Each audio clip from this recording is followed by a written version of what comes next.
It's important to create a strong first impression by using a strategic structure and formatting. You will find it much easier to organize your experiences and create a well-formed resume if you reflect on your experience first. Deciding on what skills and results you want to highlight for your audience is important for the impact your resume portrays.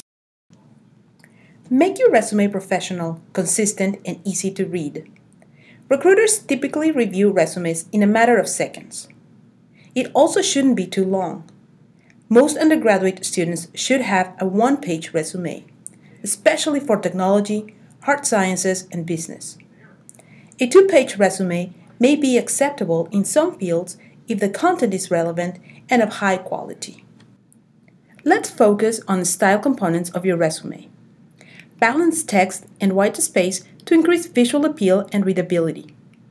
You don't want your resume to be too text-heavy and hard to read, nor have too much white space and appear to lack experience.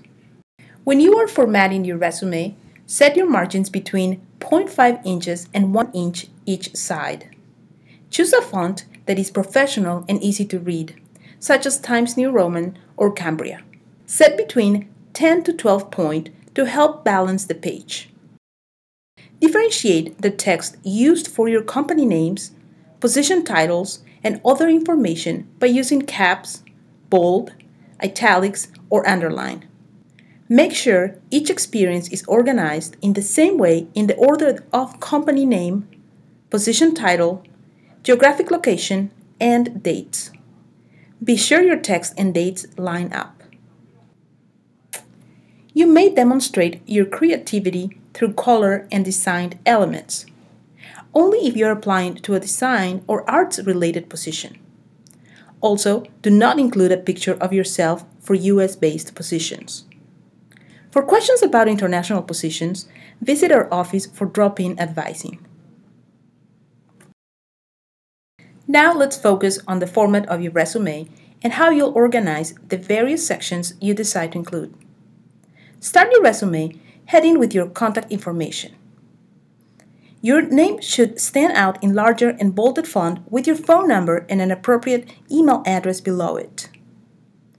You can also include your Duke or home address if you are applying to opportunities in that geographic area. City and state instead of a full address are acceptable. See the resume tips sheet for other items that can be included. As a current student, your first section will be education, with Duke University, Durham, NC, and your anticipated graduation month and year listed first. Beneath that, you may choose to list other schools and institutions. For example, if you have transferred from another college or have studied abroad. First year and sophomore students may include high school information.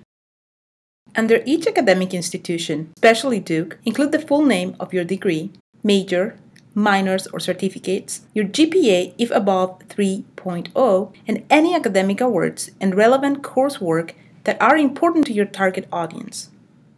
Make sure you do not round up when reporting your GPA. If you have questions about reporting your GPA, come to drop-in advising in the Career Center. The rest of your section headings will be dependent on your experiences and the content you would like to feature. Your headings can be specific, but may also be broad. Take a moment to think about your experience so far. What are your qualifications and skills that you want to highlight the most? Is there a way to organize them into groups? You can create the section heading that best fits, but to get started, here are some ideas. Some final thoughts to consider. Order your experiences within each section in reverse chronological order. In other words, ongoing or newer experiences should be at the top of the section, with those that have ended being at the bottom of the section. Do not, under any circumstance, include information that is falsified or embellished.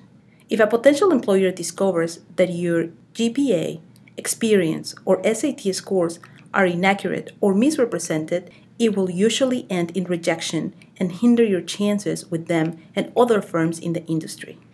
Avoid using templates and tables within your resume, as these tend to distract from the content and can become difficult to update and manipulate over time.